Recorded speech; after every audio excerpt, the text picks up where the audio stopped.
मित्रांनो, जय शिवराय. महाराष्ट्रामध्ये रोहित पवारांना सध्या टार्गेट केलं जातं की काय, अशी परिस्थिती निर्माण झाली.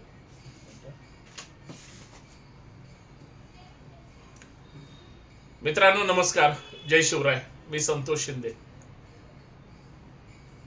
अजित पवारांच्या त्या अपघाती मृत्यूचं खरं तर तपास करून सत्य समोर आलं पाहिजे म्हणून रोहित पवार भांडतात. पण हे तेच रोहित पवार आहेत ज्यांनी अजित पवारांना सुद्धा त्रास दिलाय, प्रश्न विचारले. अजित पवारांनी शरद पवारांना सोडून गेल्यामुळं ज्या पद्धतीची राष्ट्रवादीमध्ये दोन मोठ्या दुफळ्या तयार झाल्या, शरद पवारांकडून आक्रमण करायला किंवा काही अंशी डिफेन्स खेळायला सुद्धा रोहित पवार पुढे होते. आज रोहित पवार ज्या पद्धतीनं आम्ही कुटुंब एक आहोत, राष्ट्रवादी एक आहोत वगैरे वगैरे जी काही चर्चा करतायत, एक दिवस असा येणार आहे असं वाटतंय सध्या ह्या 2 दिवसातली परिस्थिती, की रोहित पवारांच्या विरोधात इतर कोण जाईल की नाही माहित नाही, पण स्वतः पार्थ पवार आणि जय पवार हे रोहित पवारांच्या विरोधात जाऊ शकतात अशी परिस्थिती निर्माण झाली. तुम्ही म्हणाल हे असं कसं काय घडणार? हो, कारण अजित पवारांच्या अपघाताचं सत्य बाहेर काढण्यासाठी रोहित पवार भांडतायत.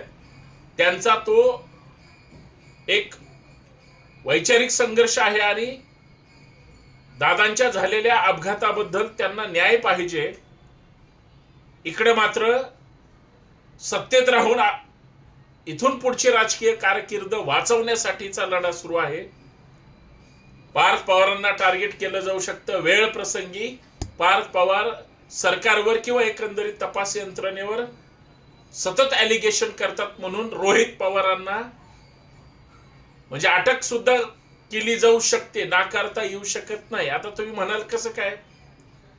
एखाद्या प्रकरणामध्ये जर एखादा व्यक्ती जास्त एफर्ट्स घेत असेल तर त्या माणसानं ते करू नये यासाठी वेगळ्या वेगळ्या गोष्टी केल्या जातात. त्याचं एक उदाहरण सांगतो. आता इथं भाजपचा काही संबंध आहे का? खरं तर अजितदादा भाजप सरकार सोबत काम करणारेच नेते आहेत, आजही त्यांची युती आहेच. पण रोहित पवार अजित पवारांच्या विमान अपघाताच्या त्या न्याय हक्कासाठी लढतायत. काल बारामतीमध्ये भारतीय जनता पार्टीच्या युवा मोर्चाच्या अध्यक्षांनी रोहित पवारावर आरोप केला की जो काही विमान अपघात झालाय हा रोहित पवारांच्या कंपनीच्या जे काही त्याच्यातून कृत्रिम पाणी किंवा धूर किंवा जे काही प्रदूषणामध्ये हानी झालेली आहे ती रोहित पवारांच्या कारखान्यामुळे, त्या फॅक्टऱ्यांमुळे झालेला आहे असा जाहीर आरोप केला गेला. मला सांगा, जर तो ग्राह्य धरला आणि केंद्र सरकारला किंवा राज्य सरकारला वाटलं की ही गोष्ट गंभीर आहे, तक्रार तर ऑलरेडी आता त्यांच्याच कार्यकर्त्यांनी दिली. बारामतीमध्ये पवारांच्या विरोधात कोण जाईल की नाही जाईल माहित नाही, पण जाण्याची हिंमत फक्त भारतीय जनता पार्टी करू शकतो हे विसरता कामा नये. इतर पण करतील, परंतु त्यांची लढाई ही वैचारिक तत्वाची असते, एवढंच. पण रोहित पवारांना अडचणीत आणण्यासाठीचे जे काही पावलं टाकली जाणार आहेत, टाकली जाऊ शकतात, ती रोहित पवारांना अडचणीत आणून त्यांची जी एक पॉलिटिकल फ्रेम आहे ती डिस्टर्ब करायची आणि रोहित पवारांना एकटं पाडायचं किंवा गप्प बसायला लावायचं, एकंदरीत असं त्या ठिकाणी वाटतं. पण भारतीय जनता पार्टीच्या एखाद्या कार्यकर्त्यांनी बारामतीतल्या वगैरे ही भूमिका घेतली म्हणून संपूर्ण भाजपच त्या बाजूने निर्णय घेईल असंही काही नाही. देवाभाऊ ज्या काही हालचाली करतील, कारण माननीय मुख्यमंत्र्यांच्या एका बाजूला एकनाथ शिंदे साहेब उपमुख्यमंत्री बसतात तर दुसऱ्या बाजूला सुनेत्रा पवार उपमुख्यमंत्री म्हणून बसतात. आता हेच 3 जण राज्याचे कारभारी असल्यामुळं सगळी सूत्र मुख्यमंत्री महोदयांच्या हातात असल्यामुळं आणि मुख्यमंत्र्यांनी सांगितलंय ज्या बैठकीला राज्याचा मुख्यमंत्री असतो तिथे इतर कितीही मंत्री असले तर बॉसच असतो हे त्यांनी जाहीर करून टाकलंय. म्हणजे याचा अर्थ असा आहे, म्हणजे मला असं जाणवतंय की अजित पवारांच्या या विमान अपघातातलं सत्य बाहेर येऊ द्यायचं नाही, पण अजित पवारांच्या या चौकशीचा जो महत्वाचा ट्रॅक आहे त्याच्यावर तपास होऊ द्यायचा नाही, तर सगळं डायव्हर्ट करून भरकटून टाकायचं आणि या विषयामधला महत्वाचा केस बाजूला करायचा, असं एकंदरीत षडयंत्र निर्माण केलं जाऊ शकतं किंवा उभं केलं जाऊ शकतं. ही वस्तुस्थिती नाकारता येणार नाही, हे मला तुम्हाला सांगायचं. आणि म्हणून रोहित पवार टार्गेटवर असू शकतात. म्हणून जे तपास यंत्रणेवर म्हणजे भरोसा ठेवतायत किंवा त्यांना सगळी पत्र देत आहेत, काही एव्हिडन्स देत आहेत, हे सुद्धा गोष्ट नाकारण्यासारखी नाही. सगळ्यात शेवटी एवढं सांगायचंय की सरकारला एवढं माहितीये, मोठे पवार साहेब वयोमानानुसार थकलेले आहेत असं समजूया. महत्वाचे पवार विमान अपघातात गेले. रोहित पवार मोठ्या साहेबांच्या पुढे जाऊ शकणार नाही. त्याच्यामुळं रोहित पवारांचं जे काही सध्याचं राजकारण आहे सरकारला डोकेडुखी ठरू शकते किंवा आहे असं जरी गृहीत असलं तरी ते सुद्धा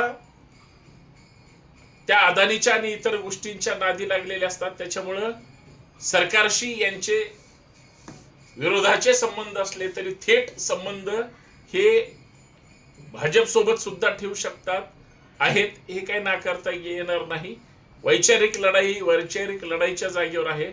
वैयक्तिक संबंध हे त्या ताकदीनं सांभाळले जातात. असं जर असेल तर मग रोहित पवारांना कुठल्या प्रश्नाचं उत्तर उद्या जर उलट पद्धतीनं विचारलं काय सांगाल? रोहित पवारांना कचाट्यात पकडून जर भारतीय जनता पार्टीला बोलणाऱ्यांची तोंड बंद करता येत असली किंवा असतील तर 100% ठरलेलं आहे की काहीतरी चुकीच्या गोष्टीचा त्या ठिकाणी आधार घेऊन महाराष्ट्रात वेगळं काहीतरी घडू शकतं. पण हे सगळं कूटनीतीचं राजकारण झालं, सुडाचं राजकारण झालं, सोयीचं राजकारण सत्ताधाऱ्यांच्या बाजूनं झालं. रोहित पवार मात्र काहीही झालं तरी बेहत्तर.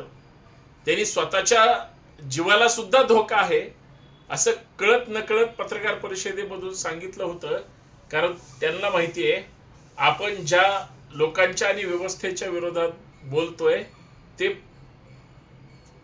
म्हणजे असं ठामपणे म्हणावं लागेल की प्रवाहाच्या 100% विरोधात आहे. आणि अजून माझ्या भाषेत सांगायचं म्हणलं तर प्रवाहाच्या प्रीमियम विरोधातला हा सगळा खेळ आहे. आणि तिथं रोहित पवार सक्षमपणे लढले तरच यशस्वी होऊ शकतात, अन्यथा नाही. मला प्रश्न एवढाच पडलाय, महाराष्ट्राला विचारायचा आहे. उत्तर तुमच्याकडे असेल तर नक्कीच कमेंटमध्ये द्या. त्याचं कारण असं आहे, रोहित पवार अजित पवारांच्या अपघाताच्या बाबतीत ज्या पद्धतीनं लावून धरतायत त्याच्यामुळं सरकारला काही अंशी त्रास होतोय का? सरकार तपासामध्ये अपयशी ठरलंय का? सरकारमधले कोणी लोक या अपघातामध्ये सामील असतील का? पार्थ पवार, जय पवार किंवा सुनेत्रा पवार हे या सगळ्या गंभीर गोष्टीमध्ये फक्त एकदा पत्र दिलं परंतु एकदाही मीडिया समोर यांनी स्टेटमेंट दिलं नाही. ते सुद्धा बाहेर निघू शकतं का? अजित पवार हा एक महान नेता होता, एक विजनरी नेता होता. त्याला संपवून कुणाचं तरी काय त्या ठिकाणी साध्य होणार आहे? या सगळ्या प्रश्नांची उत्तरं ही फक्त आणि फक्त दादा देऊ शकतात. पण या सगळ्या गोष्टीबद्दल सगळे अनभिज्ञ आहेत आणि रोहित पवार या सगळ्यांना वाचा फोडतात. म्हणून जर त्यांना टार्गेट केलं जात असेल, अडचणीत आणलं जात असेल किंवा त्यांच्याविषयी गैरसमज निर्माण केले जातात, मला असं वाटतं हे सगळं धादांत खोटं आहे.